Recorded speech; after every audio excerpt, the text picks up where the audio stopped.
Magandang araw mga kaibigan. Bigyan natin ng reaction, opinion itong post ng Filipino community. Pahayag ito ni Congresswoman Luistro. Luistro iginiit na bawal daw imbestigahan ang confidential funds ni Marcos at Romualdez. Ipinaliwanag ni House Lead Prosecutor at Batangas Congresswoman Luistro na hindi nila maring basta na lamang imbestigahan ang confidential funds ng ibang opisyal ng gobyerno. Ito ay matapos siyang tanungin kung bakit tila ang confidential funds lamang ni Vice President Sara Duterte ang kanilang sinusuri. Gayong mayroon ding ibang opisyal kabilang si Pangulong Ferdinand Marcos Jr. na may mas malaking confidential funds na umaabot ng 14 billion. Ayon kay Luistro, wala silang natatanggap na anumang reklamo o aligasyon ng irregularidad kaugnay ng paggamit ng confidential funds ng iba pang opisyal. Ang tanong ganito, bakit siya lang? First of all, impeachable official siya. We cannot investigate those na wala namang complaint. Ano bang walang? Sige nga. Yung grave theft. Meron bang complainant? Pakisagot ko no. Kagalang-galang na lead prosecutor. Ang binanggit na re-resbakan ni BP Sara ay ang Pangulo, First Lady, and Martin Romualdez. Tanong, nag-complain ba sila sa inyo o sa NBI? Di ba wala? Inamin mismo yan ng mga testigo ninyo na walang complainant. Bakit inimbestigahan? At ngayon, naisama sa articles of impeachment yung grave threat na wala namang complainant. Ganyan din yan. Yung confidential funds na yan. Kayo-kayo na lang ang naghanap ng complainant para mawala sa landas. Mawala sa 2028 si BP Sara. As simple as that. Hindi. We were not born yesterday. Na pinapalabas nyo, transparency, accountability. Bilyones, trilyones ang nawawala sa flood control scam. Iniimbestigan ba? Wala. Ang 125 million ni BP Sara ang iniimbestiga na confidential funds. Ang may notice of disallowance lang dyan is 73 million lang.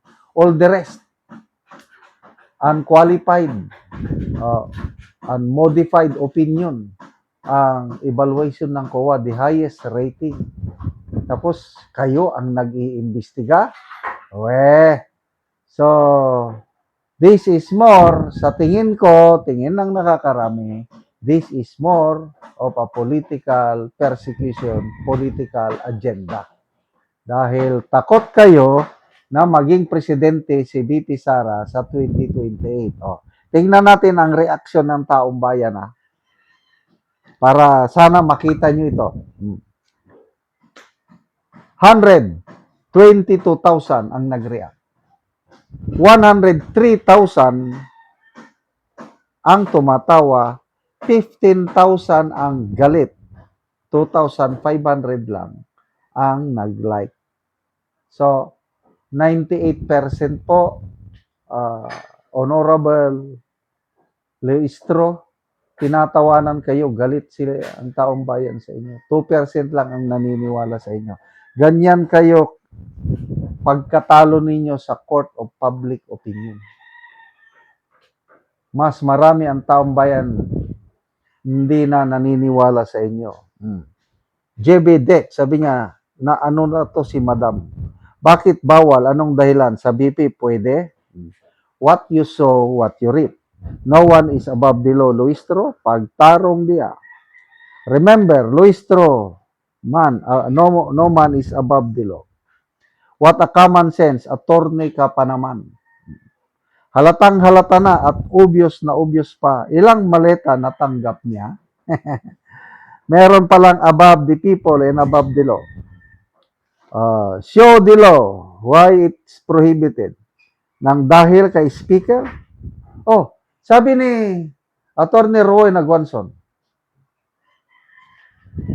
former COA commissioner, it's only the COA commissioner has the right to open yung mga liquidation ng confidential funds.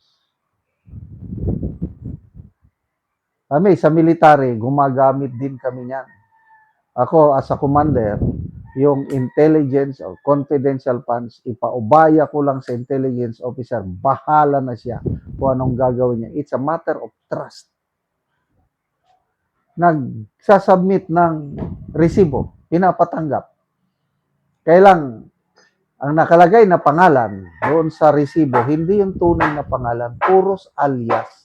Mga Mary Grace Piatos, gumamit kami niyan. Bakit namin ibubulgar ang totoong pangalan ng aming mga agents? Di kawawa sila. Ganyan din ang ginawa ni BP Sara.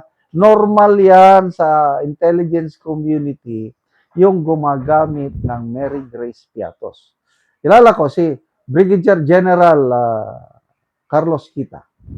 Lumaki yan sa intelligence. Sinasabi niya is talagang ganyan ang kalakaran sa intelligence confidential funds. Gumagamit ng mga aliases.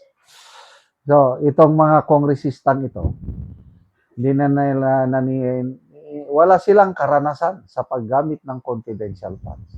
Basta lang, gamitin nila itong issue na ito para sirain si BP Sara. But good luck sa inyong attempt na sirain siya.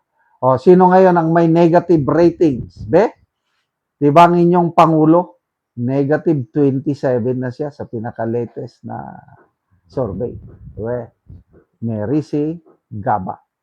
Salamat mga kaibigan sa inyong pagsubaybay sa channel na ito. Nakakatulong kayo ng malaki sa tribong Talanding ng Bukidnon dahil ang sweldo natin sa channel na ito is pantulong po sa tribo.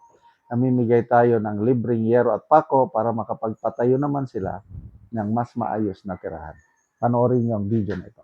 Una ni ang balay ni Heidi Neri nga taga Barangay Tikalaan, San Alahay, Purok Tris, Talakag, Bukidnon. Sumuna ni ang iyang atop.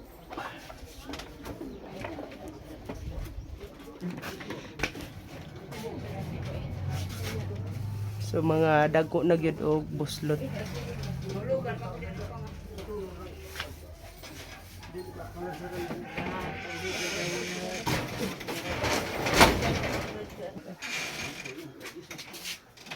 Og muna ni ang gitabang nga yero nga napulo ka buok nga di 8. May ilang iatop karon.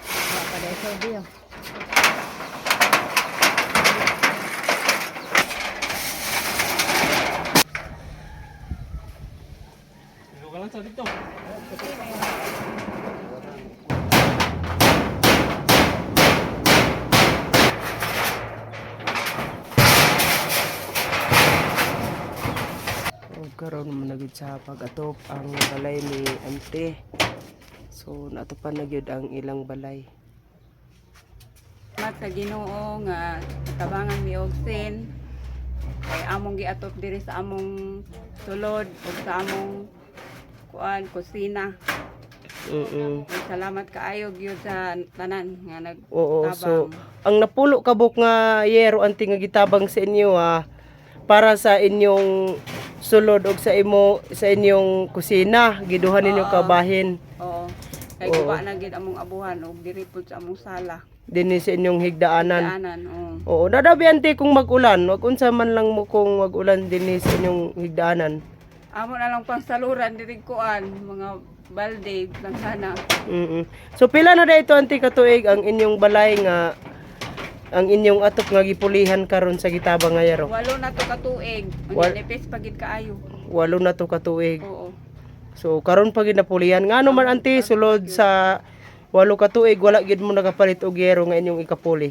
Tungod gyud sa kalisod sa panahon. Tungod gyud sa kalisod. So naa ba kay estudyante Ante? Naa. Unsa na? Graduate na sila grade 12 ang uban. Ay, Na so kay manghudayon grade 9, grade Oo. 9. so taman ra gyud sa imong estudyante imong Oo. kwartante ba? O so salamat kayo. So, salamat sad